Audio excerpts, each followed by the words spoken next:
Chers auditeurs de Radio Courtoisie, bonjour. J'ai aujourd'hui le plaisir et l'honneur de recevoir un invité que vous connaissez déjà parce que je l'ai déjà reçu à plusieurs reprises. Il s'agit de François Martin. François Martin, bonjour. Bonjour mon cher ami. François Martin est journaliste, géopoliticien, auteur de Le temps des fractures, paru aux éditions Jean-Cyril Godefroy en octobre dernier. Et il avait édité précédemment L'Ukraine et le basculement du monde aux éditions Jean-Cyril Godefroy, toujours en avril 2023. C'est ça. Alors François Martin... Et j'en prépare un troisième. Et il en prépare un troisième pour l'automne, la fin de l'automne, oui, sur la France. Nous aurons encore l'occasion de le recevoir. Alors, François Martin, chers auditeurs de Radio Courtoisie, vous le connaissez déjà. Il a fait 40 ans de commerce agroalimentaire après avoir fait l'ESSEC, HEC, etc. Il parle 6 langues. C'est une sorte de surdoué. Oh.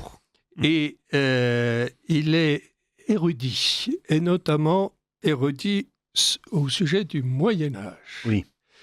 Et c'est une passion que nous avons en commun, mon cher tout à Laurent. fait, tout à fait. Et le thème que nous allons traiter, c'est le Moyen-Âge, matrice de la modernité. Voilà. Et en effet, François Martin est absolument intéressable sur le sujet, et à juste titre. Parce que ce qu'on a appelé la nouvelle historique française, la nouvelle école historique française, avec Le Goff, Duby, etc., a en quelque sorte réhabilité le Moyen-Âge, Oui. qui avait été injustement discrédité et tordu, malmené par l'historiographie, notamment héritière de l'œuvre de Michelet, Bien sûr, et des historiens de la Troisième République, bien sûr. qui avaient à cœur de marquer une opposition très tranchée entre les temps modernes, notamment issus du siècle des Lumières, le XVIIIe siècle, Bien sûr. et un Moyen-Âge qui était, selon eux, la période de l'obscurantisme. Oui, et il faut dire à ce sujet, d'abord, il ne faut pas oublier Régine Pernoud dans les grandes personnalités qui ont réhabilité le Moyen-Âge. Oui. Se souvient de la femme au temps des cathédrales. Oui. On se souvient du livre que je cite souvent qui s'appelle Histoire de la bourgeoisie en France. Oui. Les 2 tomes, et surtout le deuxième, avec la période pré-révolutionnaire, révolutionnaire et post-révolutionnaire. C'est ça. Tout ce qu'elle a apporté. Et ce que je voulais dire à ce sujet, oui, c'est que à l'époque des Lumières, la pire insulte, c'était gothique. Voilà.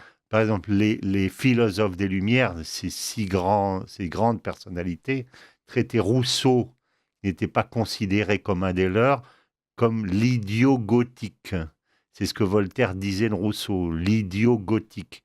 Et gothique, dans leur esprit, c'était le pire du pire de l'obscurantisme que l'on pouvait imaginer. Alors, quand on sait ce que c'est que le gothique, on se rend compte de l'horreur de cette période, de la période moderne. C'est-à-dire que le discrédit porté au XIXe siècle au sujet du Moyen-Âge, ce discrédit s'est déjà largement déployé au XVIIIe siècle. Oui, et même avant d'ailleurs. Je pense qu'il a commencé avec le protestantisme, avec la Renaissance, qu'on a considéré comme une période de lumière et de faste, etc.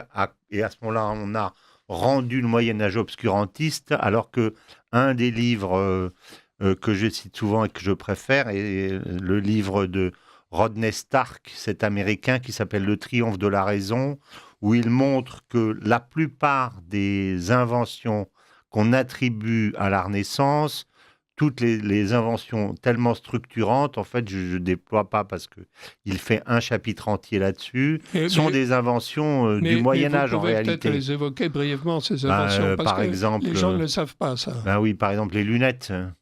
Les lunettes, c'est totalement structurant et totalement majeur, parce que imaginez un artisan qui sert de ses yeux pour fabriquer, par exemple un ébéniste, etc., c'est au moment où il commence à vieillir, où il perd la vue, qu'il acquiert véritablement le savoir-faire de l'âge extraordinaire et en même temps qu'il peut transmettre. Alors, les lunettes ont révolutionné donc là, tout l'artisanat et tout le reste, bien entendu. Autre sujet, c'est le... Et ça révolutionne le travail intellectuel aussi, parce qu'on peut continuer à lire. Bien sûr.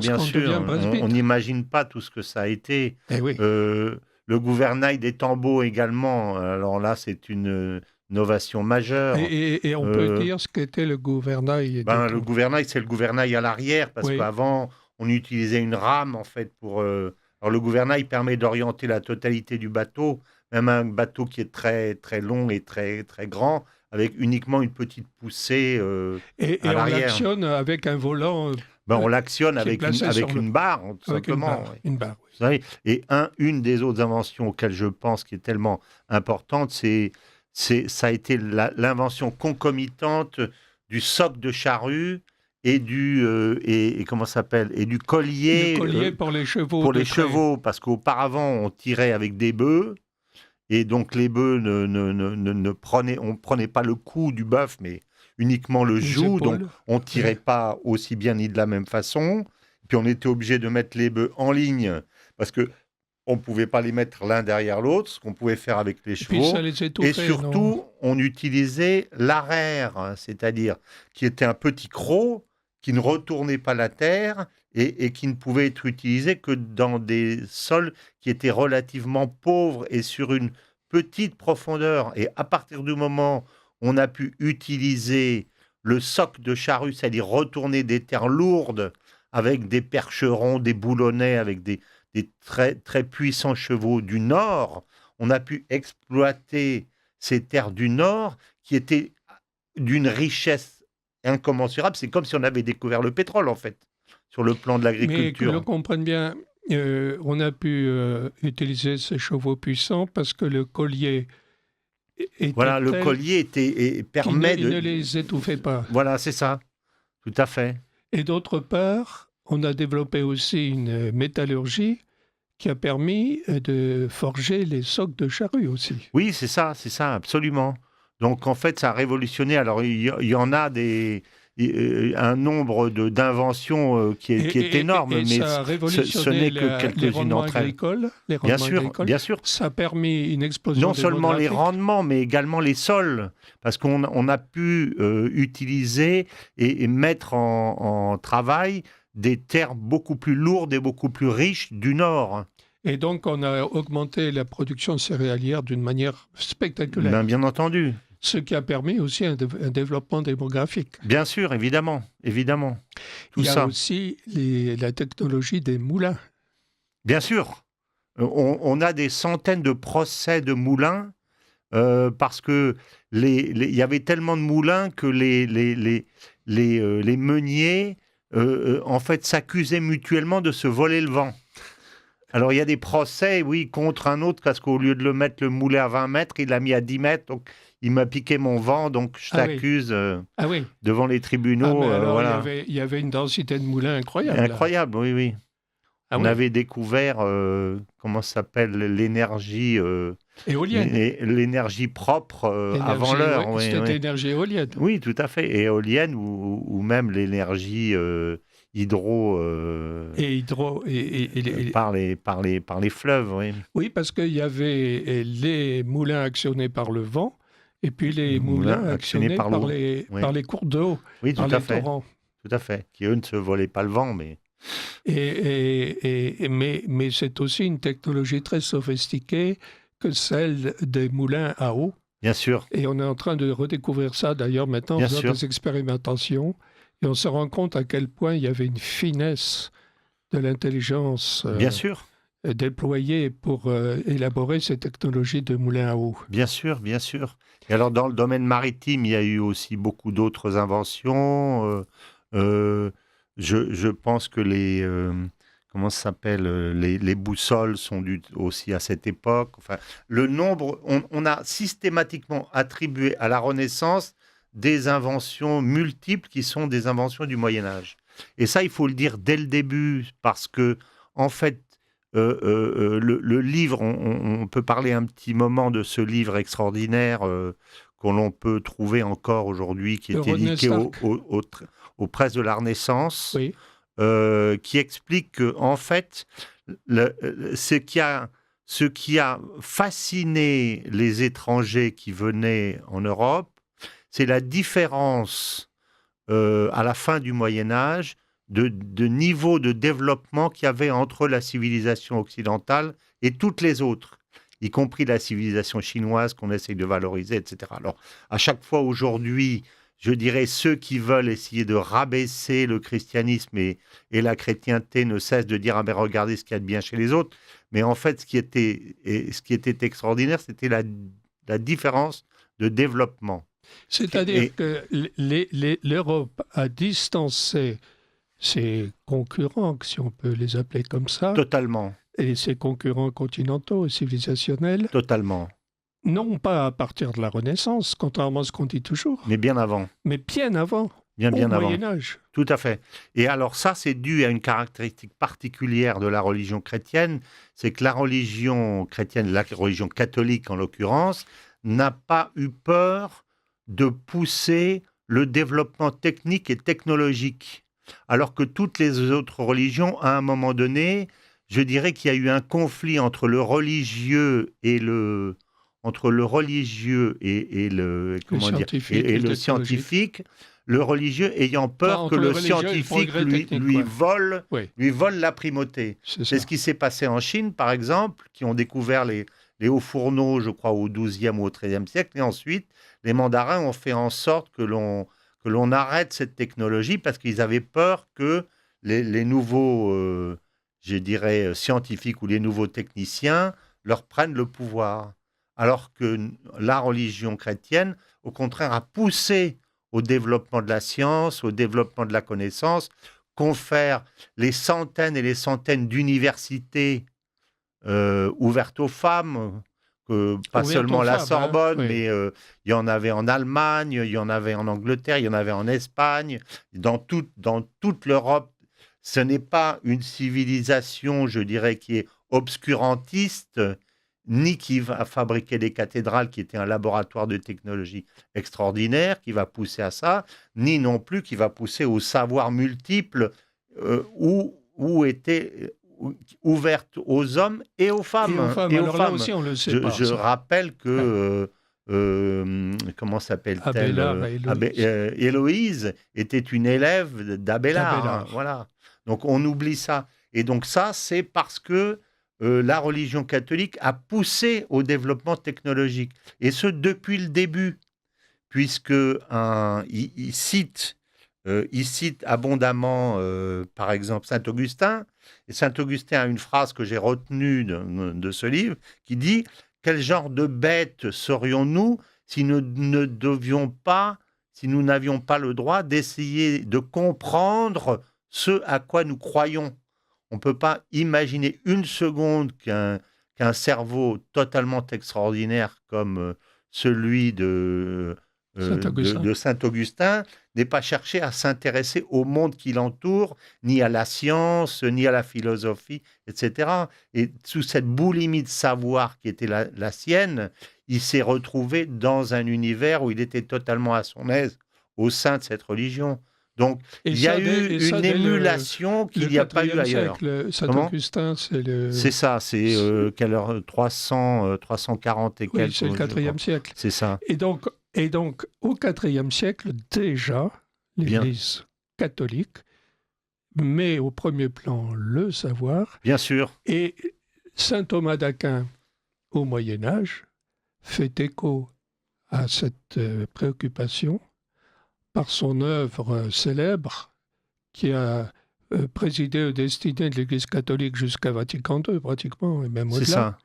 Et qui mettait l'accent sur l'héritage aristotélicien de la culture européenne, donc le culte de la logique, la méthodologie intellectuelle, et qui, notamment saint Thomas d'Aquin, a porté au nu la nature comme création de Dieu. Bien sûr. Et donc l'étude de la nature.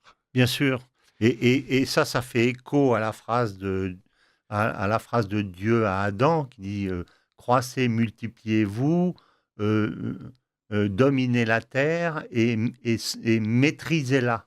Quelquefois on dit soumettez-la, mais je préfère dire maîtrisez-la. Donc le fait de maîtriser la terre est une injonction, je dirais, une injonction amoureuse de Dieu à l'homme. C'est-à-dire, qui est déjà dans la Bible, en fait. Ben c'est la première phrase de la Genèse. Donc, de la Genèse. Voilà, du livre de la Genèse. Donc si vous voulez, c'est dans la vocation de cette civilisation chrétienne que de multiplier, de maîtriser, de faire grandir, d'enrichir, etc., etc. Donc forcément, ça passe par le savoir. Et ça passe par le savoir, ça passe par la technologie, ça passe par l'aventure intellectuelle. Je rappelle que l'évangile de Saint Jean, qui commence par la phrase « Au commencement était le Verbe, et le Verbe était auprès de Dieu, et le Verbe était Dieu ». La traduction du verbe, le verbe qu'on a traduit, le verbe qui n'a pas forcément, à mon avis, le mot le mieux choisi, mais sa traduction du grec « logos ». Et « logos », c'est à la fois le mot, mais c'est aussi la raison. Donc, on aurait pu traduire... C'est le raisonnement. Le logos, c'est le raisonnement. On aurait pu dire, au commencement était la raison était auprès de Dieu et la raison était Dieu. Donc, il n'y a pas de différence entre... C'est après qu'on a essayé de faire le procès de l'Église. D'abord, le protestantisme, et puis ensuite, les Lumières, et puis ensuite, les philosophies après la Révolution française. Et là, je cite un autre auteur qui est le chartiste Jean Dumont, que peu de gens connaissent, mais qui est tout à fait extraordinaire. Et en particulier deux de ses livres, celui qui m'a véritablement ouvert les yeux avant que je lise Pernoud, qui s'appelle « L'Église au risque de l'histoire », où il prend tous les grands événements historiques, la conquête de l'Espagne, de l'Amérique latine par les Espagnols,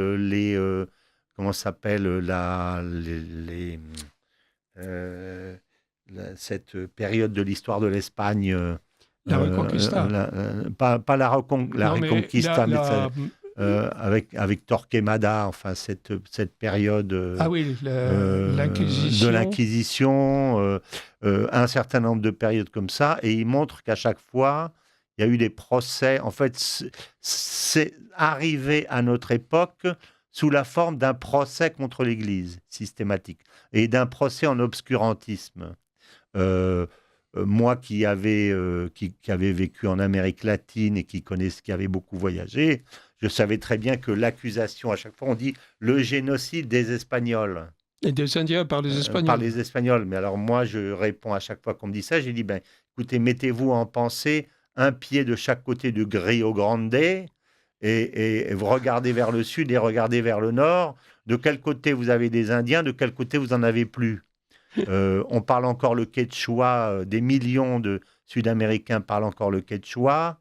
Les femmes portent encore un vêtement précolombien qui s'appelle le huipil.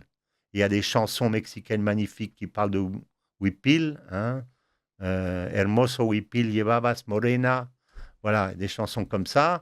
Il n'y a plus de vêtements précolombiens en Amérique du Nord. Et on voit très peu d'Indiens en Amérique du Nord. Voilà. On en voit beaucoup en Amérique latine. Bien sûr. Beaucoup, beaucoup. Bien sûr. Donc ça, c'est faux. Tout ce qu'on dit sur les mines de Potosi, et comme quoi c'était un mouroir organisé par les Espagnols pour faire travailler les Indiens, etc. Mais Potosi était la première ville d'Amérique latine. Donc si ça avait été un pur camp de concentration, les Indiens seraient morts sur place, mais ils ne seraient pas venus habiter. Vous voulez dire que c'était la plus grande ville d'Amérique latine parce qu'il y avait un afflux massif d'Indiens qui venaient à Potosi. Bien sûr. Pour eux-mêmes ouvrir des mines. Pour eux-mêmes ouvrir des mines, mais oui, c'est ça. Pour leur compte. Pour leur compte ou pour le compte des caciques qui étaient les chefs de village ou de ceux qui, dès qu'ils avaient fini de travailler pour le compte des Espagnols, n'avaient qu'une idée en tête, c'était d'ouvrir leur petite mine à côté et d'aller faire venir leurs frères et leurs cousins comme on fait d'habitude dans ces pays-là. Et les Espagnols les laissaient faire, tout à fait. Bien entendu. Voilà, donc ce livre, L'Église au risque de l'histoire, est extraordinaire parce qu'il explique toutes ces... comment a été orchestrée, en fait... l'accusation systématique contre l'Église. Mais la question de l'acquisition est du même ordre, je ne rentre pas dans les détails. L'acquisition, on a exagéré complètement. Voilà. La cruauté et le caractère massif. Voilà. Parce qu'en réalité, le nombre des condamnations a été faible. Je dirais le nombre des incriminations. Ça fait quelques dizaines par année ou quelques-unes par année. Ça s'étend sur plusieurs siècles et il y a eu quelques centaines de condamnations sur plusieurs siècles. Donc, on en a fait ensuite. Quand on dessine une carte de l'Espagne de cette époque, on vous met une Espagne qui brûle entièrement avec des bûchers. Mais là où il y a eu les bûchers, c'est dans l'Allemagne protestante, c'est pas dans l'Espagne catholique. C'est-à-dire que, exactement, c'est lorsque la réforme protestante s'est déployée au XVIe siècle qu'il y a eu une inflation des procès en sorcellerie et des mises à mort de malheureuses qualifiées de sorcières et de malheureux soi-disant possédés par le diable. Cette explosion a eu lieu à partir de la Renaissance, en réalité. Voilà, c'est ça. Donc la Renaissance est beaucoup plus obscurantiste que le Moyen-Âge. Et notamment parce qu'avec le protestantisme, le filtre du clergé catholique n'existait plus.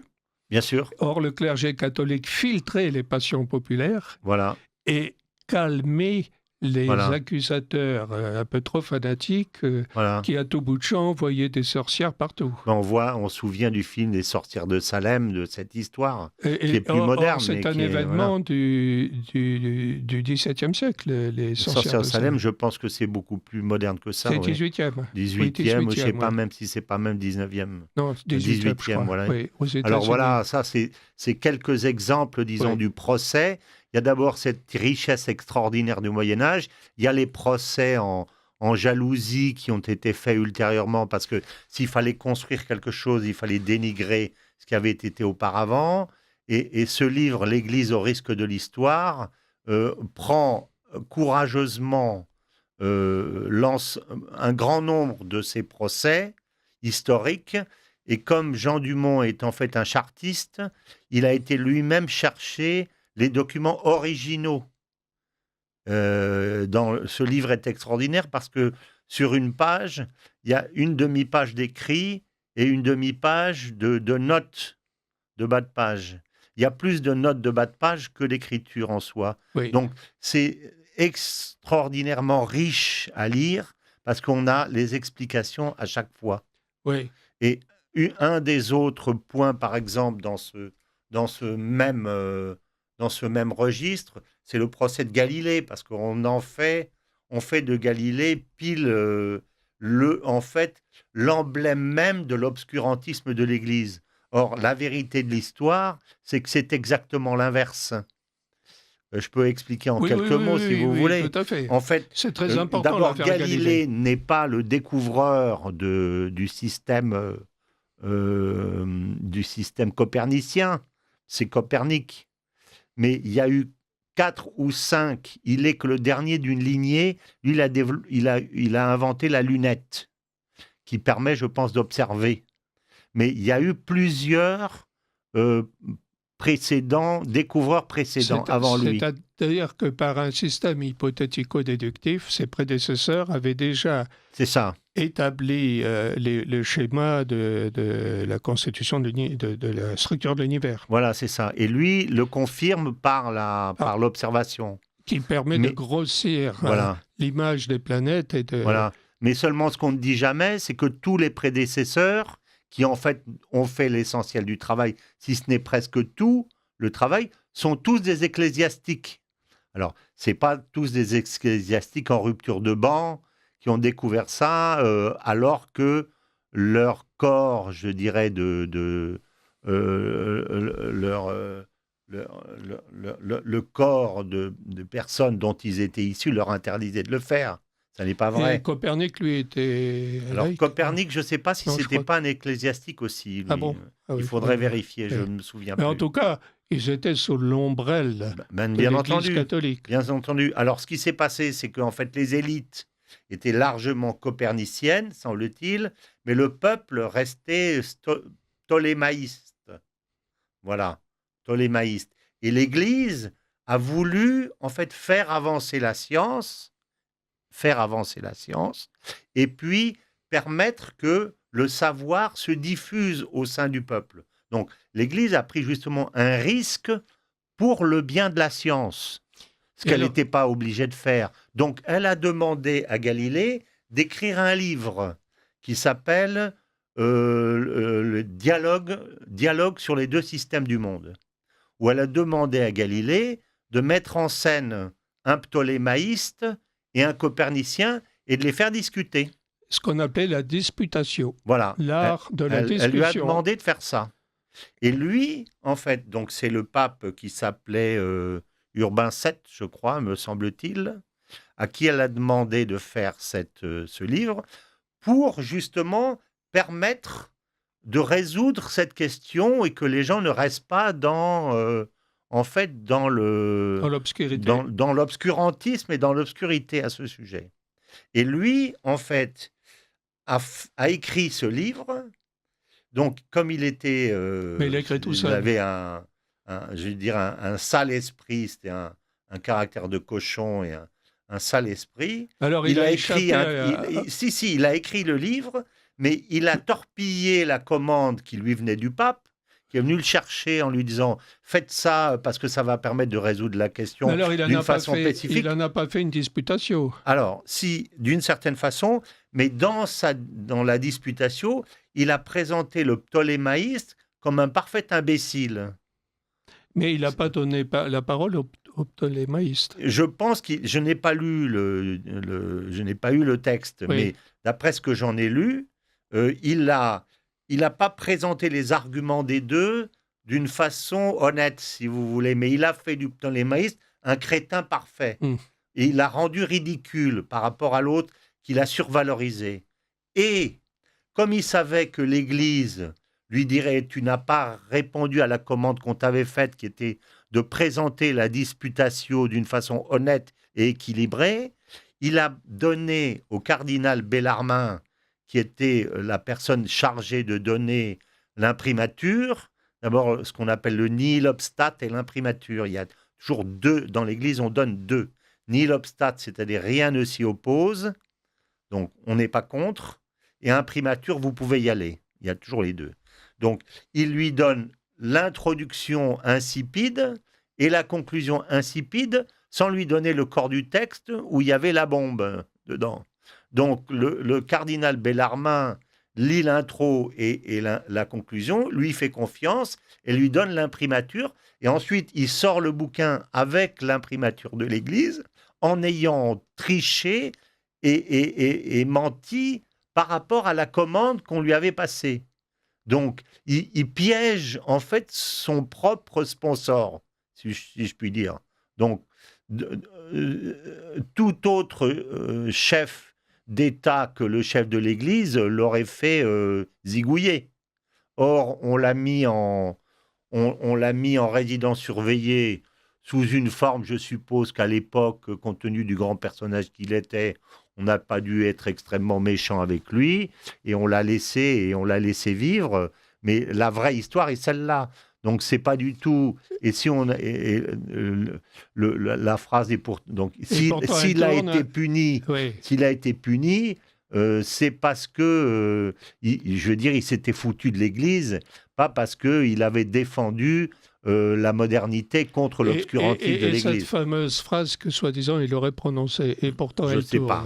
Elle ne me paraît pas être dans le sens de l'affaire, mais je pense que ça allait bien pour enjoliver le roman qu'on a fait par rapport à ça. C'est ça. Mais en tout cas, la vraie histoire est celle-là, donc c'est pas l'histoire que l'on raconte. Alors après, on en a fait. Donc, ce que je veux dire, c'est qu'il y a eu toute une série de procès de différents organismes à l'époque, et le laïcisme de la modernité de la Troisième République a planté les clous dans tout ça en faisant une histoire officielle qui court jusqu'à présent.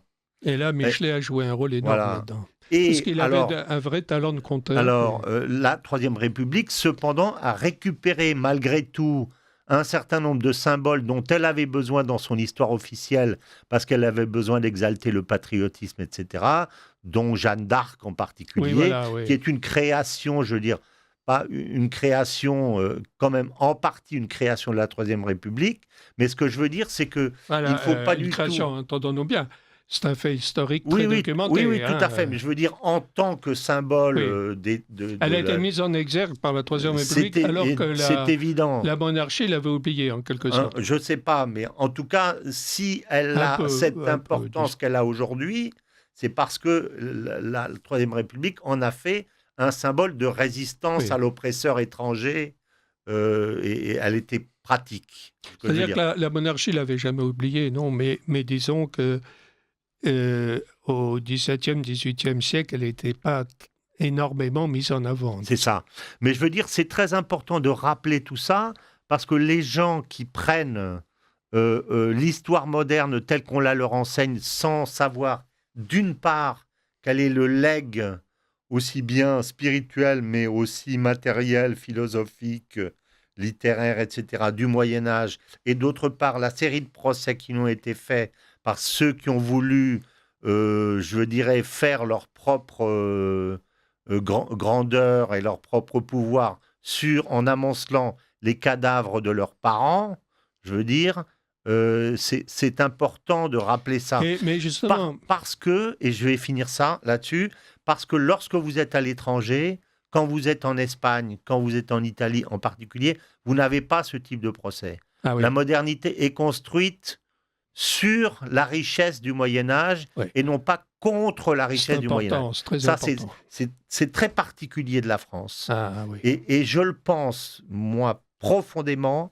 parce que j'ai vécu en Espagne, j'ai habité au Congo, Sénégal, au Maroc, et ensuite j'ai habité en Espagne. Je suis arrivé en France à 18 ans, en première, et quand je suis arrivé en France, je me suis dit... Je n'ai jamais vu dans ma vie et dans les pays où je suis allé de gens aussi mal dans leur peau que les Français. Et aujourd'hui, 60 ans après, ou 50 ans après, je le pense encore.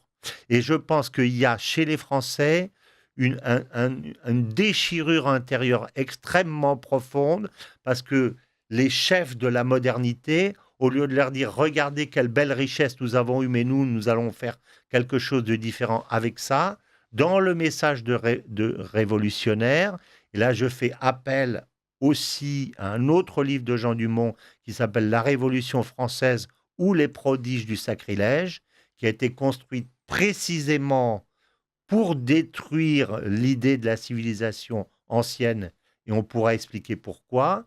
On a dit aux Français, non seulement on a tué leurs parents, qui sont l'Église, la royauté et la paysannerie, mais on leur a dit, vos parents étaient des salauds.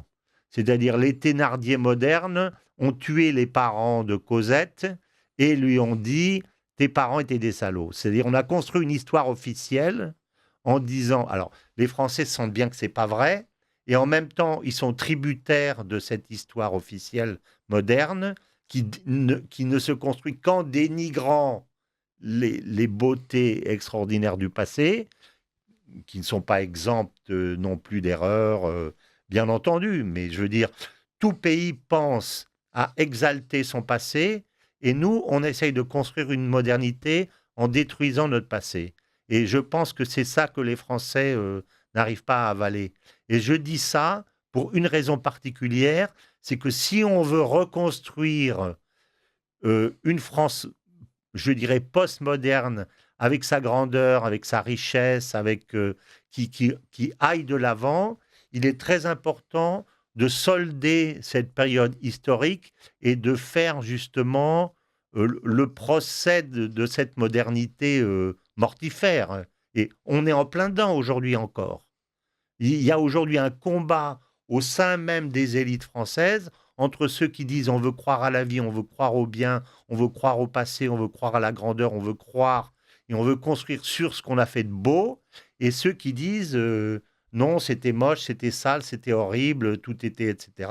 Et aujourd'hui, on construit quelque chose de moderne avec la culture de mort, l'avortement, l'euthanasie, etc., etc., etc. L'islam et l'islamisme qui viennent par-dessus, parce que quand on a fragiliser notre propre corps, je dirais, spirituel et temporel, avec les maladies qui sont les nôtres de l'intérieur et que nous avons créées nous-mêmes, il est beaucoup plus facile, on est beaucoup plus sensible aux maladies qui viennent de l'extérieur, bien entendu.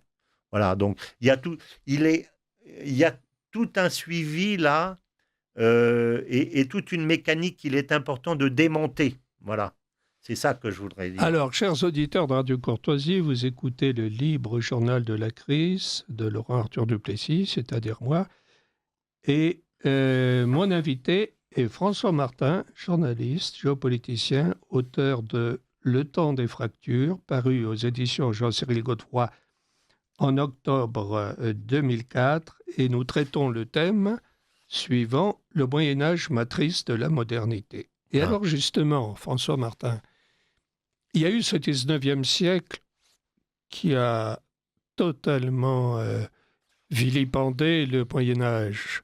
Mais alors justement, cette entreprise de diffamation du Moyen-Âge n'a-t-elle pas commencé dès l'apparition du protestantisme, et notamment par le biais des imprimés qui fleurissaient à Amsterdam, qui était à l'époque un grand centre de réflexion protestante, et qui imprimait des textes férocement anti-catholiques.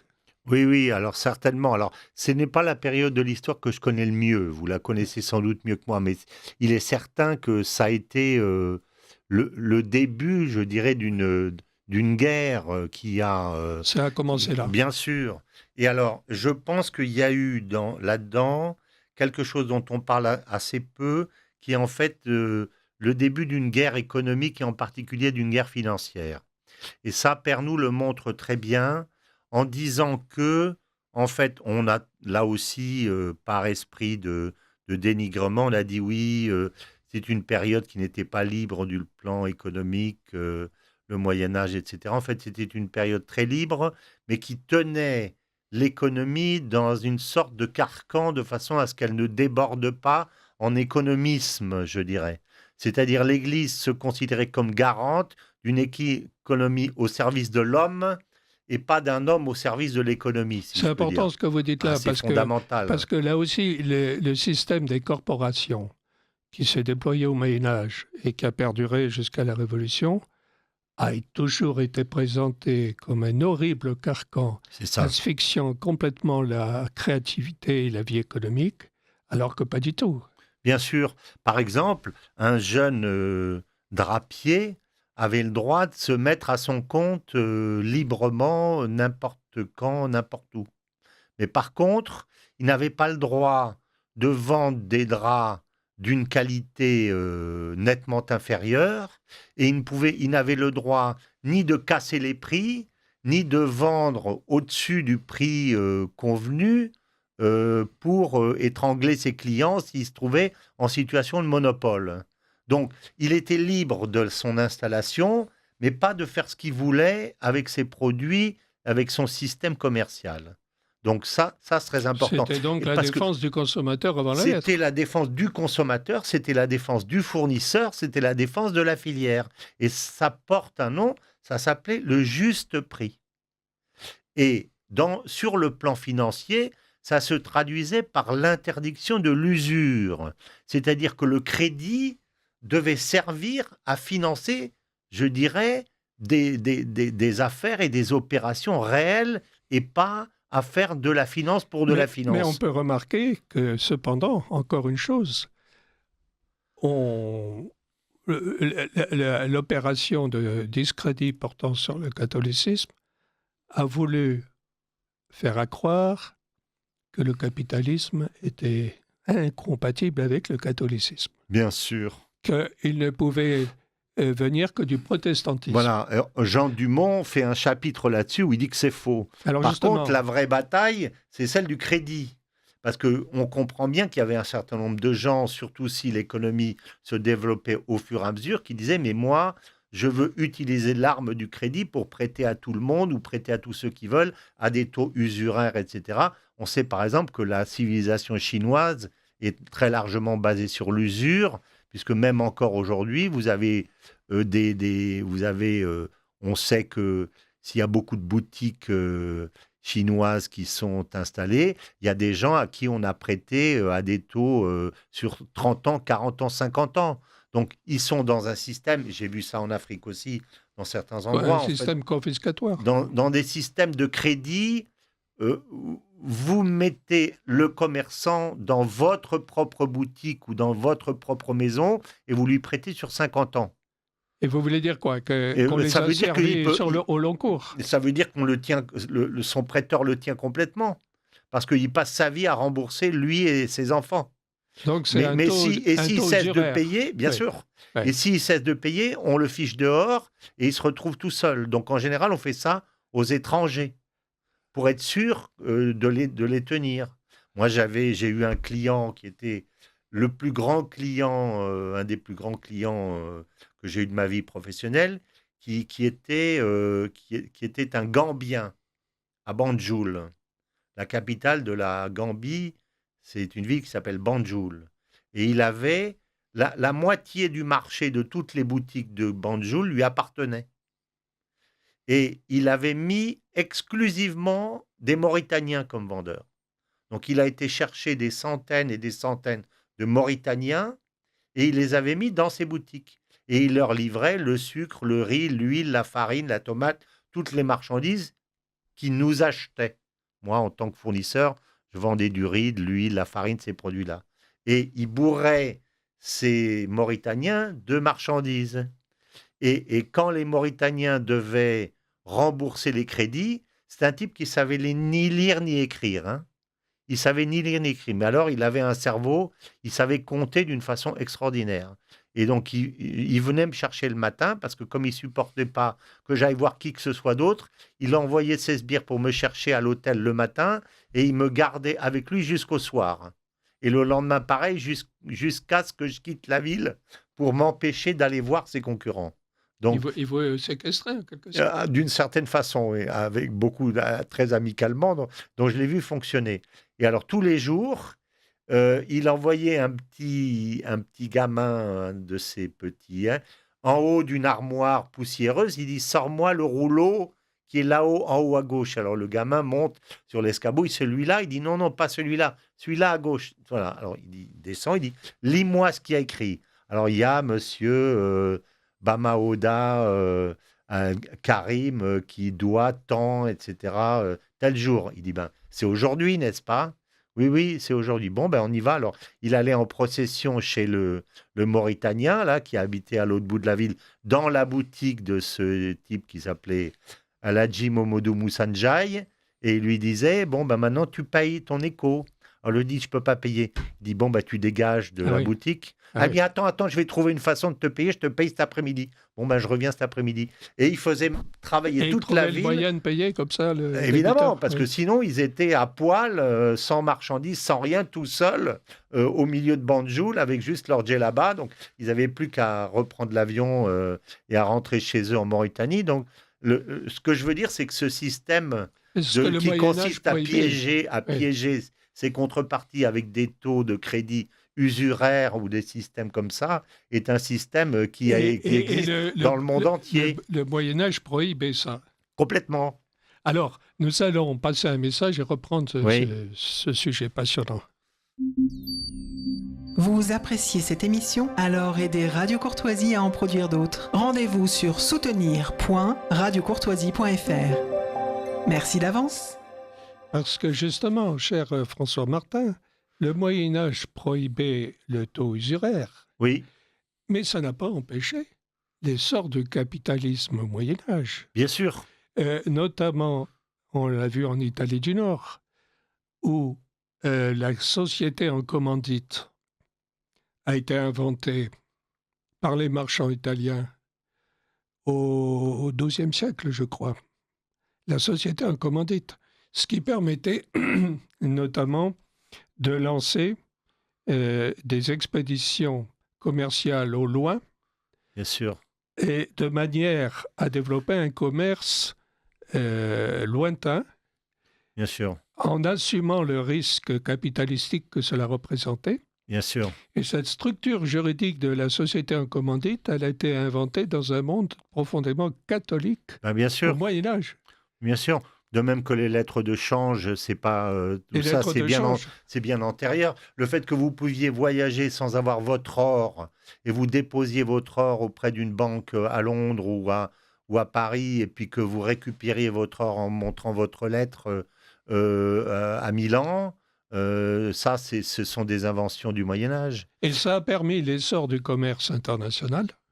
Ça a permis le développement des échanges internationaux à un point extrêmement développé, notamment depuis l'Italie du Nord vers la France, vers les Flandres, vers le monde germanique, vers la Ligue hanséatique, vers le Royaume-Uni, vers l'Angleterre. Il y a eu des courants d'échanges internationaux au Moyen-Âge extrêmement importants, et notamment permis par l'essor de ces techniques juridiques et commerciales dans un monde catholique. Mais on voit bien avec toutes ces universités qui fonctionnaient partout, si le système du savoir était aussi extraordinairement diversifié et développé, avec des gens qui venaient d'Irlande et qui venaient apprendre à Paris, et puis à Rome, et puis à Valladolid, et puis etc. On voit bien que tout le système commercial était aussi développé pareil. Et s'il était développé, il ne pouvait pas fonctionner avec des systèmes de paiement qui étaient archaïques. Donc, c'était extrêmement développé. Par contre, l'Église avait à cœur de faire en sorte que, effectivement, les choses restent cadrées de façon à ce que l'économie serve au développement effectif des affaires et des personnes. Et c'est ça, je dirais. L'Église avait réussi à l'époque de faire cette synthèse, je dirais, entre libéralisme et socialisme, si je puis dire, et je vais expliquer pourquoi, qu'aujourd'hui, on ne sait plus faire, puisqu'on a d'un côté une forme de socialisme qui devient folle avec le fait de payer des gens pour acheter leur silence ou leur tranquillité, etc., ou le fait qu'ils ne se révoltent pas, et en même temps, un système ultralibéral où on permet à des grands groupes de s'enrichir d'une façon éhontée en tuant le commerce intermédiaire. Mais ça, pourquoi ça fonctionnait à l'époque? Parce qu'en fait, dans l'Église, et ça a été repris après par Léon XIII, le célèbre Léon XIII dans son encyclique, qui est l'inventeur de ce qu'on appelle la doctrine sociale de l'Église, avec son encyclique Rerum Novarum, 1891 ou 98, voilà. Je ne sais pas. C'est le prédécesseur au point de vue du nom de Léon XIV, voilà, le pape de Jean. C'est pour ça qu'il a pris le nom de Léon XIV, c'est parce qu'il s'inscrit dans la lignée de ce grand moderniste. Peut-être le plus grand pape moderne. C'est Léon XIII. Je pense, oui. Si on met à part Jean-Paul II, et bon, ils sont tous grands, je dirais, mais et Paul VI peut-être pour d'autres raisons. Mais si vous voulez, dans la doctrine sociale de l'Église, vous avez deux injonctions qui sont fondamentales. Et si on comprend ça, on comprend comment ça fonctionne. La première, c'est la destination universelle des biens.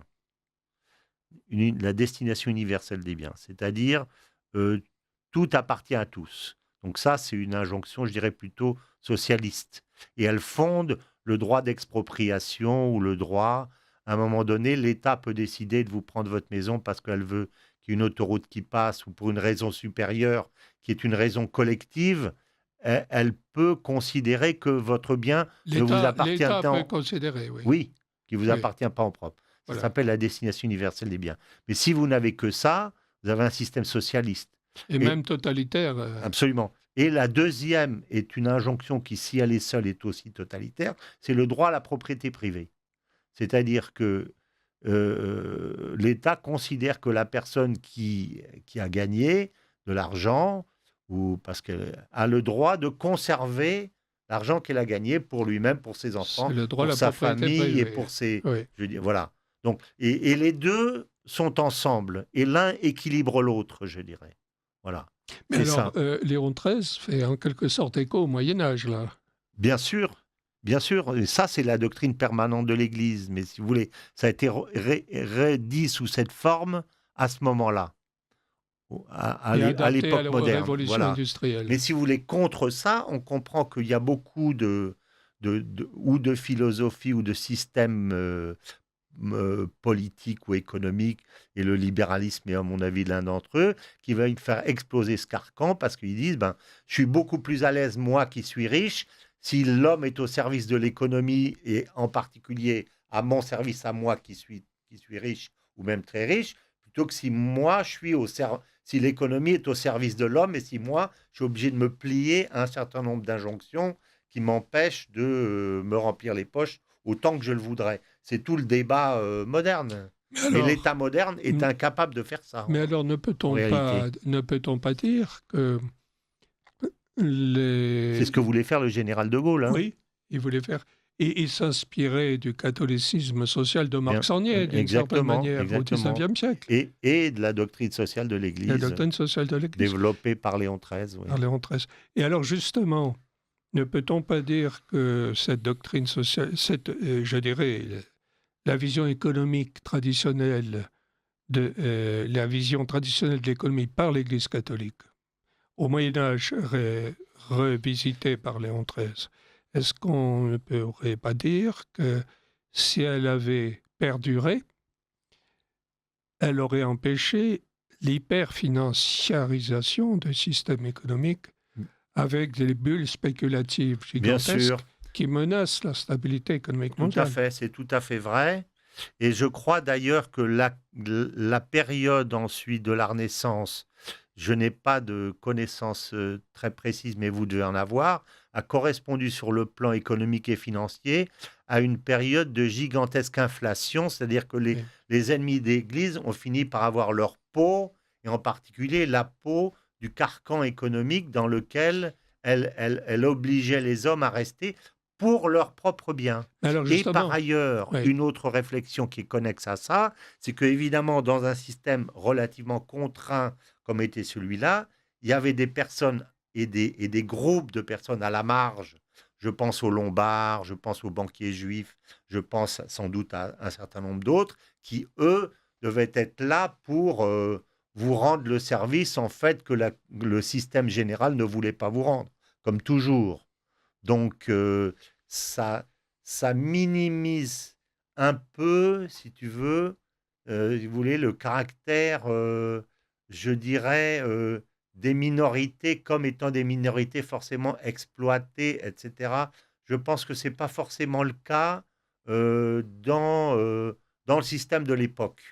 La preuve, c'est que les rois eux-mêmes allaient se faire financer par ces grands banquiers, etc., alors, pour financer des expéditions hasardeuses. Voilà.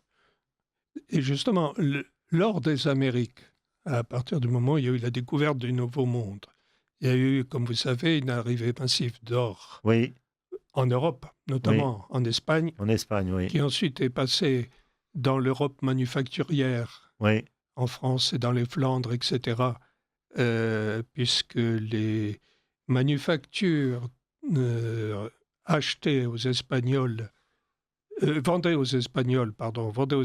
leur production, notamment de draps, de textiles, etc., et étaient payés avec de l'or. C'est ça. Et donc l'or est passé de l'Espagne à l'Europe, au reste de l'Europe, par ce biais-là.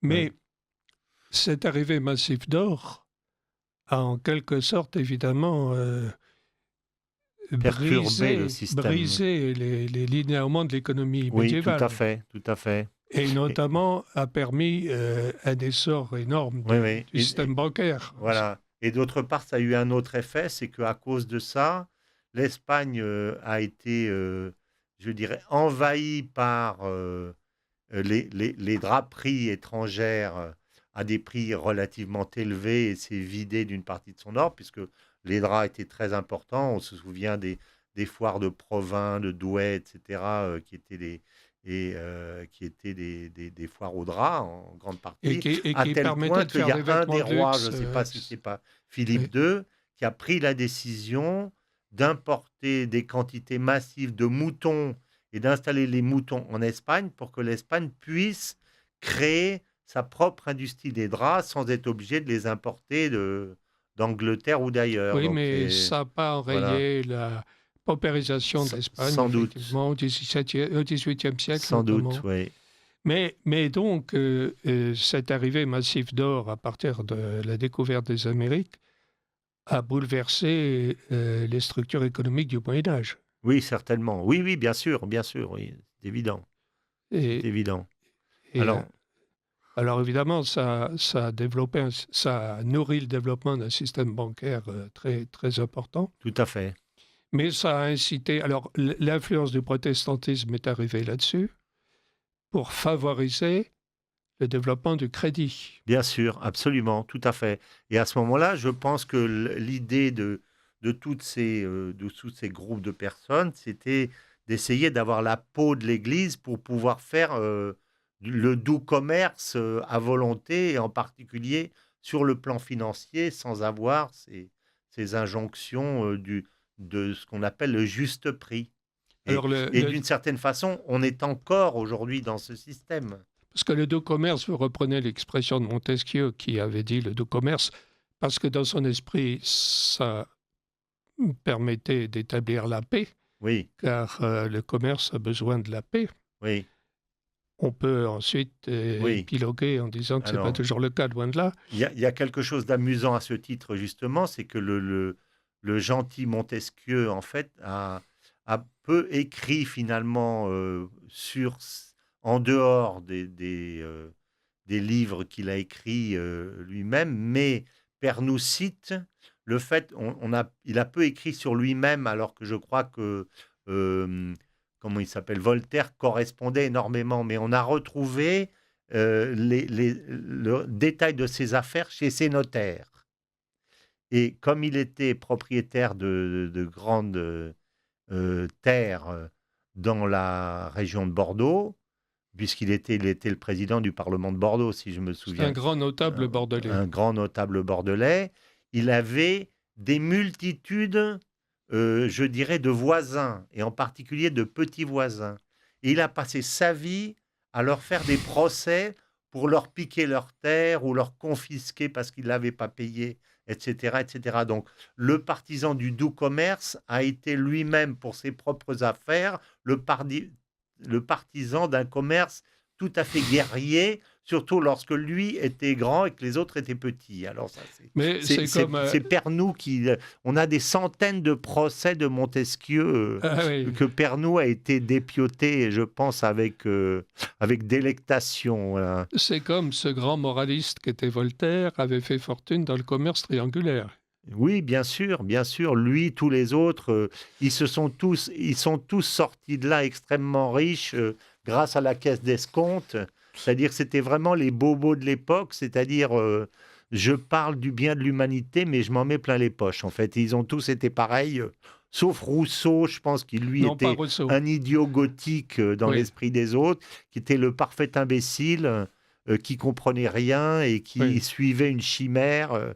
Mais qui a eu évidemment une importance énorme dans la psychologie collective française. C'est très intéressant. Et alors, effectivement, cette vision moyenâgeuse du catholicisme concernant l'économie, quand je dis moyenâgeuse, ce n'est pas au sens péjoratif, donc, elle est au fond d'actualité. Ah, énormément.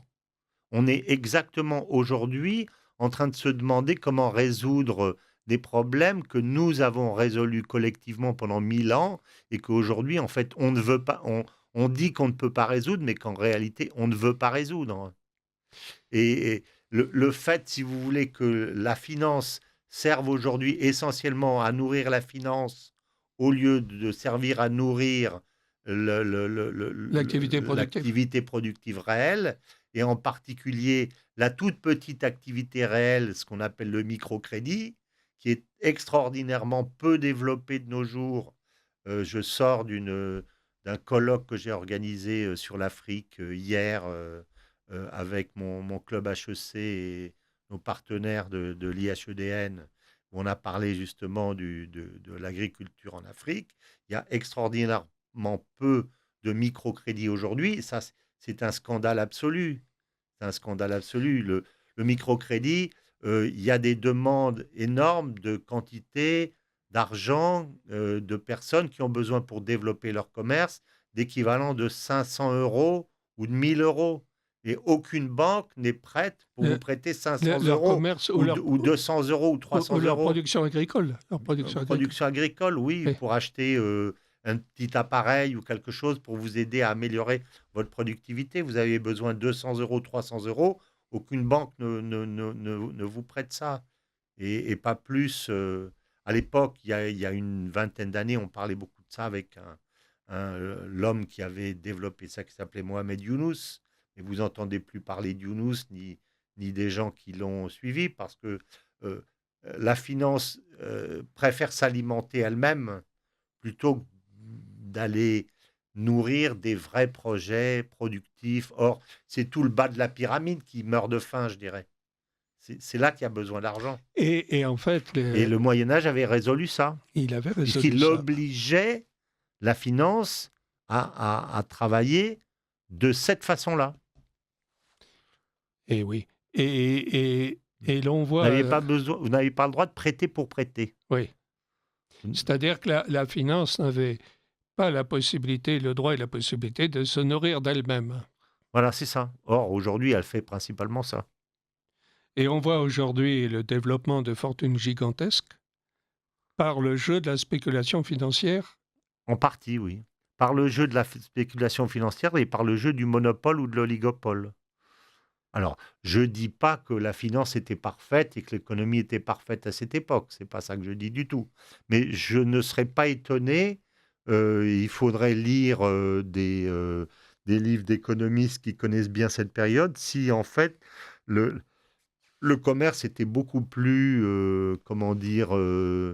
admettait beaucoup plus le développement des petites affaires qu'il ne l'est aujourd'hui.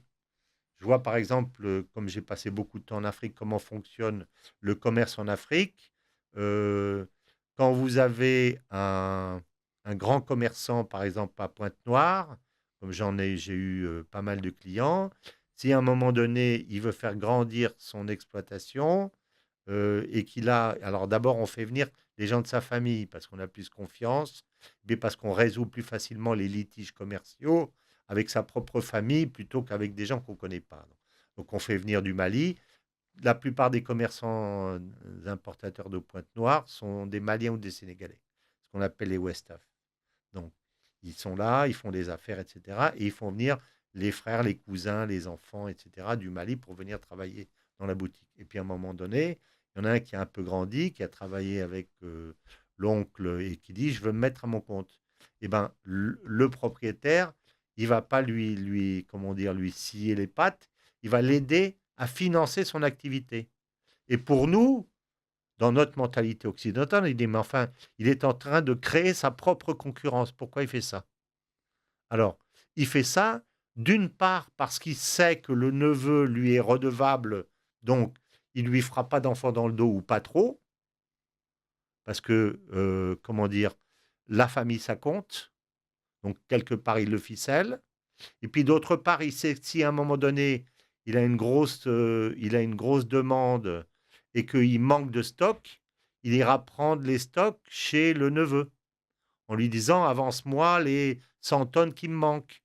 Donc, il conçoit le commerce comme étant, quelque part, un système collectif et un système souple, et non pas comme une espèce de concurrence où toute personne qui se développe en face de chez vous est là pour vous tuer, en fait. Donc, un système plus solidariste, beaucoup plus intelligent que fondé sur la rivalité. Bien C'est plus sûr. un système solidariste que conflictuel. Que conflictuel, tout en étant aussi commercial, bien entendu. Et en fait, mais en même temps, c'est très diplomatique, parce que si vous voit que le petit-neveu commence à vendre par derrière du riz à un prix cassé, etc., on va le convoquer, lui dire « écoute Mamadou, s'il te plaît, ou tu diminues les quantités, ou tu remontes les prix, mais tu continues pas à faire comme ça. » Et puis, tout se résout comme ça. Et ça fonctionne, cette justice distributive, en quelque bien sorte. sûr, ça fonctionne. Et tous les soirs, les commerçants à l'époque avec lesquels je traitais avaient deux journées. Une journée, ils en ont 3 même. Ils ont le matin où ils sont dans les ports et dans les banques parce qu'il faut payer ses fournisseurs et il faut sortir ses marchandises des ports sans qu'ils soient payés. Il y a une journée où ils vendent. Et puis le soir, ils se retrouvent chez eux en famille avec les autres, etc. Et là, ça discute jusqu'à je ne sais pas quelle heure. Ah oui. Et on résout les litiges. Ah oui. Voilà, c'est comme ça que ça se passe. Mais ce que je veux dire, c'est que j'imagine beaucoup que le système du Moyen-Âge chez nous était un système qui était beaucoup plus comme ça, et donc qui bénéficiait beaucoup plus à la collectivité que le système dans lequel on a, qui est effroyablement protestantiste, je dirais, dans notre façon de travailler. Avec des avocats, avec des injonctions combinatoires, avec des périodes où on va casser les prix pour casser tel concurrent, etc. etc. C'est-à-dire que le système du Moyen-Âge européen est, par analogie, en quelque sorte, celui de l'Afrique, oui, sont des systèmes communautaires. Bien sûr. Tandis que le système qui s'est développé, notamment depuis la Renaissance et beaucoup sous l'influence du protestantisme, en fait, Bien sûr. est un système individualiste. Tout à fait. Et donc très cruel. Tout à fait.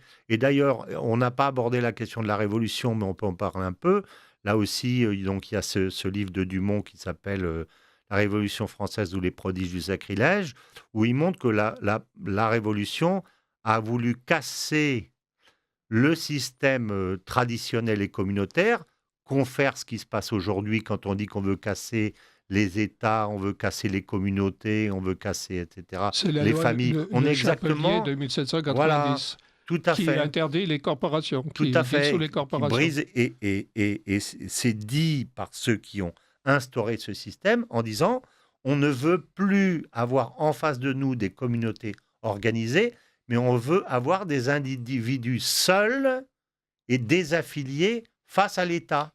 Et ça a été le cas jusqu'à l'apparition tardive des syndicats. Vernoux le dit, mais d'une façon extrêmement claire. Les membres de la Convention de l'époque disent la France, c'est un État et tant de millions d'individus. Oui, c'est explicite. Hein. C'est ça, c'est parfait. Et si vous êtes seul, pour l'État, c'est mieux.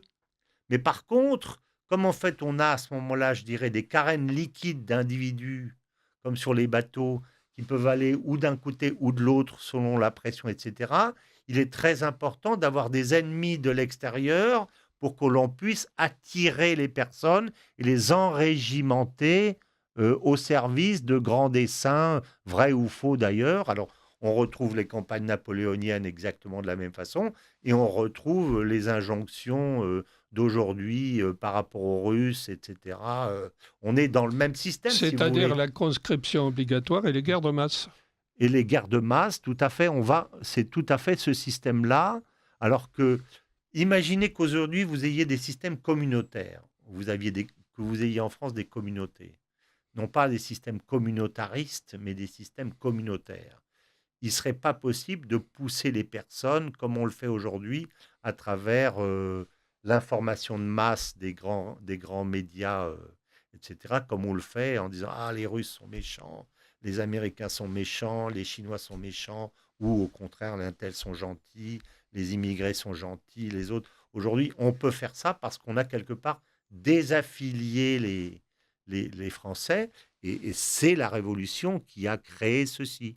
Et elle l'a créé d'une façon particulière, et ça, Dumont le dit de la façon la plus explicite, c'est en détruisant l'Église, parce que l'Église était à la fois le protecteur et l'avocat de toutes ces petites communautés, en particulier de ces communautés villageoises. Et ils ont compris que le fait de supprimer ces avocats permettait de désaffilier plus facilement toute cette paysannerie dont on avait besoin par ailleurs pour l'industrie naissante. Ils avaient très bien compris que là où la grosse galette, c'était l'industrie, puisqu'on avait commencé avec la machine à vapeur, etc., et qu'on savait derrière, on voyait déjà venir l'enrichissement extraordinaire des riches, pas de tout le monde, mais des riches, et qu'il fallait donc des individus désaffiliés, ruinés, au bord des villes, que l'on pouvait employer comme de la main-d'œuvre, ce que l'on fera au XIXe siècle. Ce qui a permis l'essor d'un prolétariat effroyablement misérable. C'est ça. Et souvent bien plus misérable que ses ancêtres paysans. Bien sûr. Et le rapport Villermé de 1848, qui était un rapport médical à grande échelle, a montré la misère physiologique des ouvriers, contrairement aux paysans. Voilà. Les paysans étaient en bien meilleur état. Voilà. Et l'Église catholique au XIXe siècle s'est souvent trouvée en conflit avec les industriels. Tout à fait. Les industriels la considéraient comme une emmerdeuse. C'est toujours cette guerre entre ceux qui veulent l'économie au service de l'homme et ceux qui veulent l'homme au service de l'économie. Et on a vu ça en Italie du Nord aussi, par exemple, au XIXe siècle, où les industriels n'aimaient pas du tout les empêcheurs de tourner en rond, qui étaient les curés qui défendaient les ouvriers, en fait, face aux patrons, souvent. Hein. Alors, Pernoud le montre dans le tome 2 de cette histoire de la bourgeoisie en France de la façon la plus claire. Enfin, la première réforme de la Révolution française, qui se prétendait une révolution populaire, quelle aurait été la première réforme qu'il était obligatoire de faire? La première de toutes, c'était une réforme agraire, de façon à ce que tous les paysans aient la possibilité d'acheter leurs terres, c'est-à-dire acheter des terres, confisquer des terres, les morceler et permettre aux paysans d'acheter leurs petits lopins. C'était ça qu'il fallait faire. Mais ça n'a pas été fait dans une certaine mesure. Non seulement on n'a pas fait ça, mais on a fait le contraire. Ah oui. C'est-à-dire qu'on a regroupé, on a d'abord volé les terres des émigrés et de l'Église, alors que s'il fallait rembourser les dettes de l'État, il fallait prendre ça aux bourgeois les plus riches, si on voulait rembourser les dettes de l'État, et pas à ceux qui étaient relativement pauvres, puisque l'Église, les terres de l'Église représentaient 6 ou 7% de l'ensemble des terres. Ah, pas plus. C'est-à-dire très peu. À la Révolution, 6 ou 7%? Oui, pas plus. Ah oui. Pas plus. Donc, non seulement... C'est établi, ça. C'est établi. Pernoud le dit. Ça brise une idée reçue, ça. Totalement. Et parce que, si vous voulez, les riches bourgeois et les riches familles de nobles qui s'étaient alliés avaient petit à petit racheté les meilleures terres en quantité.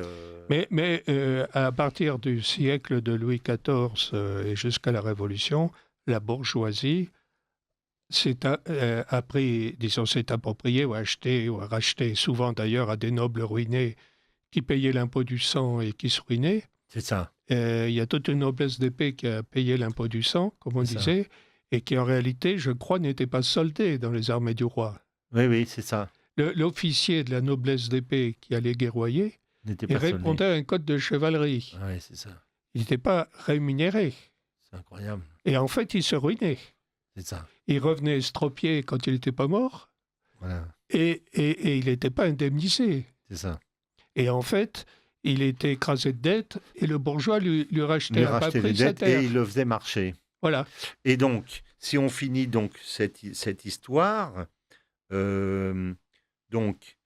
si vous voulez, l'histoire est très intéressante parce que non seulement les paysans ont demandé que l'on morcelle les terres pour qu'ils puissent eux-mêmes en racheter, ça a été refusé. Donc les terres ont été rachetées par les grands bourgeois qui avaient eux-mêmes les meilleures terres. Et lorsque les paysans on leur a dit, vous n'avez pas le droit, on ne morcellera pas les terres, et donc il n'y a que des grandes terres. Est-ce qu'on peut se regrouper entre nous et se syndicaliser pour acheter des bonnes terres à 20, 30, 40, 50, si chacun d'entre nous n'a pas l'argent? Ça a été refusé. Et le seul qui a demandé véritablement la réforme agraire pour le compte des paysans, et qu'il l'a tellement demandé, et qu'on a fini par lui couper, c'est Gracchus Babeuf, à qui il a tellement demandé qu'on a fini par lui couper la tête pour le faire taire.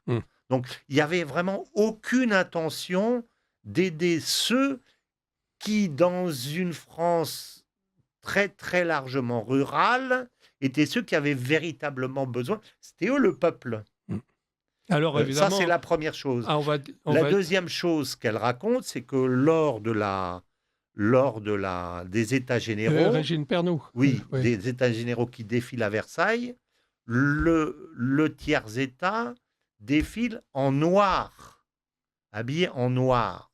Or, le noir, ce n'est pas la couleur des paysans. Parce que ce ne sont que des juristes, en fait. Ce sont des clercs de notaires, ce sont des juristes, etc. Je crois que dans le tiers-État, il y a un laboureur, c'est tout. Tout le reste du tiers-État, ce sont des hommes de justice. Donc le peuple est totalement floué dans la Révolution française, contrairement à ce qu'on dit. Et pourquoi ? Parce que derrière ça, on voit poindre les extraordinaires profits que vont donner l'industrie naissante, comme aujourd'hui on va détruire des centaines et des milliers d'entreprises parce qu'on sent que l'IA va permettre des économies d'échelle extraordinaires. On est exactement dans le même principe, c'est-à-dire l'homme est une variable d'ajustement au service d'un projet économique dont on va dire après que c'est extraordinaire parce qu'on amène, etc., etc. Mais les conséquences sociales du projet, personne n'en parle aujourd'hui. Par contre, ceux qui vont vendre le truc et qui, eux, vont faire des fortunes incommensurables, bien entendu, c'est pour leur service que l'on va développer tout ça. Alors, vous connaissez... Donc, c'est quand même assez intéressant vous qui êtes un brillant expert aussi en économie commerciale, etc., vous connaissez la théorie qui veut que, et ça s'est souvent passé comme ça, on est en quelque sorte pressuré les campagnes pour en extirper la base capitalistique de l'essor industriel. C'est-à-dire qu'en fait, l'essor industriel s'est fait en pompant les campagnes et de leur main-d'œuvre et de leurs ressources en capital. Ça s'est fait comme ça. L'Italie du Nord a pompé complètement l'Italie du Sud et la Sicile au XIXe siècle. C'est ça. Et les industriels français ont fait pareil avec le monde agricole français. Voilà. Et donc, les campagnes ont donné la base capitalistique de l'industrie. Voilà, c'est ça. Avec en plus un autre phénomène dont il faut parler, qui est très, très important, c'est le fait que dans le système du Moyen-Âge, dont on a compris maintenant comment il fonctionnait, les paysans disposaient d'un nombre très important de droits. Ils avaient le droit de pêche, ils n'avaient pas le droit de chasse, mais ils avaient le droit de pêche, ils avaient le droit de veine pâture, ils avaient le droit de fanage et le droit de glanage. C'est ce qu'on appelle les libertés communales. Voilà, c'est ça. Donc, le paysan était attaché à sa terre et on ne pouvait pas, et aussi bien quand on y réfléchit, le droit de fanage était très important parce que ça permettait de nourrir les bêtes et puis, je pense, également de mettre... de refaire le toit de ses maisons, C'était fondamental, oui. Ben oui. Le droit de glanage, c'était pareil. Le droit de pêche et le droit de veine pâture. Or, c'était une économie distributive, en quelque sorte. Exactement, dans l'esprit de ce dont on parle depuis le début de cette émission. Or, la nuit du 4 août, il faudra avoir la confirmation de cela, mais je l'avais lu quelque part, qui a prôné l'abandon des privilèges. Ce qu'elle ne dit pas, c'est qu'en contrepartie des privilèges des nobles et des bourgeois, d'ailleurs, qui étaient propriétaires des meilleures terres, puisqu'ils avaient à peu près 50% des terres, ils ont obtenu la suppression des droits sociaux dont on parle. Oui. C'est-à-dire qu'ils ont... leur rêve était le système anglais des enclosures, c'est-à-dire des systèmes où le paysan était en fait un péon agricole qu'on venait chercher pour travailler au temps et au prix que l'on voulait, c'est-à-dire on a industrialisé l'agriculture. Et alors, ça, en Angleterre, elle est devenue dès le XVIIIe siècle. Voilà, c'est ça. Et ça, justement, encore, on a le schéma où on pompe l'agriculture pour faire de l'industrie. C'est ça. C'est-à-dire qu'on a prolétarisé complètement les paysans anglais. Voilà, exactement. On les a appauvris. Et on s'est servi des ressources capitalistiques de l'agriculture pour financer l'essor de l'industrie. Voilà. Et on a fait la même chose en France, puisque l'Angleterre a été quelque part le modèle, aussi bien sur le plan des... des loges, ou sur le plan du système royal qu'on voulait détruire pour en faire un système parlementaire, pour supprimer l'arbitraire royal. On n'a pas parlé de ça, parce que le problème sur la tête de ceux qui voulaient s'enrichir, c'était qu'il y avait l'arbitraire royal, et en particulier les taxes les taxes agricoles, où tous ces gens gagnaient beaucoup d'argent sur le plan de l'agriculture, mais donc on a d'abord voulu enfermer le roi, et puis ensuite on a décidé de le supprimer. Mais il y avait ça. Donc véritablement, c'est un système politique qui est, je dirais que ça a été construit de main de maître, je dirais, très progressivement et très intelligemment, préparer tout cet système dans lequel on est encore aujourd'hui. Il nous reste 3 minutes. Sauf, je dirais, la parenthèse gaulliste. Juste une question, il nous reste juste 4 minutes.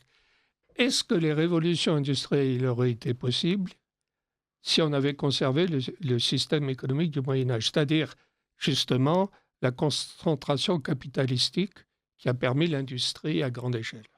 Écoutez, moi j'ai tendance à penser, c'est toujours difficile de se dire qu'est-ce qu'on aurait fait si, mais on a tendance à penser que le Moyen-Âge ayant été tellement, au contraire, tellement non seulement riche, mais tellement industrieux, intelligent, créatif, de toutes les façons, il aurait évidemment mis en place un système de cette nature. Il aurait fait en sorte que ce soit plus doux, plus progressif. Que le système humain, que ce soit plus progressif. Il aurait évité tout ce que nous avons payé derrière, y compris le communisme. L'industrialisation aurait été peut-être moins rapide. Probablement. Mais plus humaine. Probablement. Et si vous voulez, il est assez logique de penser que le système politique devait être réformé parce qu'il était assez vieillot, etc. Par contre, ce qui est grave, et peut être un peu notre conclusion, c'est qu'il n'y a pas eu une volonté de réformer un système ancien qui était un peu vieillot, mais de le détruire pour construire un homme nouveau sur des bases nouvelles, au service des plus puissants et au service des plus riches. Parce qu'en réalité, c'est ça qui a été cher François Martin, ce sera le mot de la fin. Je rappelle le titre de votre dernier ouvrage, Le temps des fractures, paru aux éditions Jean-Cyril Godefroy en octobre 2004. Et bientôt, à l'automne, vous allez faire paraître le livre suivant. Et nous aurons l'occasion de vous recevoir à nouveau et de poursuivre ces très, très brillantes analyses sur le Moyen-Âge, matrice de la modernité, et qui nous fournir en fait des éléments de réflexion et des réponses aux problèmes les plus contemporains. Voilà, donc la conclusion, je dirais, c'est qu'il faut être fier de notre passé, d'abord, mais il faut aussi le connaître. Il faut démêler, je dirais, le bon grain et l'ivraie dans tout ce qu'on nous raconte, et puis essayer de garder ce qui était bon d'autrefois pour pouvoir construire quelque chose de véritablement moderne, mais sur les bases de ce qui a marché. Et pour ça, il faut expurger la haine du passé, et je dirais la haine de soi. La haine du passé, la haine de soi et le mensonge colporté ad nauseum. Eh bien, chers auditeurs de Radio Courtoisie, à bientôt.